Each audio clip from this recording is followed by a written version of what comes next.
ধর্ম যখন বিজ্ঞানকে বলে রাস্তা ছাড়ো, বিজ্ঞান কি রাস্তা ছেড়ে দেয়? পোপের ভয়ে দেশান্তরী হয়েছিলেন লিওনার্দো দা ভিঞ্চি। সারাদিন একটা অন্ধকার ঘরের মধ্যে পায়চারি করতেন গ্যালিলিও গ্যালিলে। তাকে পাহারা দেবার জন্য বসে থাকতো একজন ধর্মের পেয়াদা, যার চোখের পাতা বাতাসেও নড়ত না। বিজ্ঞান কি তখন থেমেছিল? তীর্থের পান্ডাদের হই হই, তাদের লাল চোখ কি পেরেছিল পৃথিবীকে বেঞ্চের উপর দাঁড় করিয়ে সূর্যকে তার চারদিকে উঠবোস করাতে? ধর্ম যতদিন দুঃখী মানুষকে বেঁচে থাকার সাহস দেয়, ততদিন রাস্তা নিয়ে কারো সঙ্গে তার ঝগড়া থাকে না।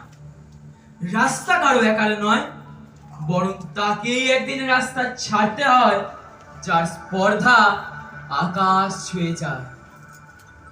বিজ্ঞান যখন প্রেমের গান ভুলে ভাড়াটে জল্লাদের পোশাক গায়ে চাপায়, আর রাজনীতির বাচ্চারা পয়সা দিয়ে তার ইজ্জত কিনে নেয়, আর তার গলা থেকেও ধর্মের ষাঁড়েদের মতোই কর্কশ আদেশ শোনা যায়, রাস্তা ছাড়ো, নইলে।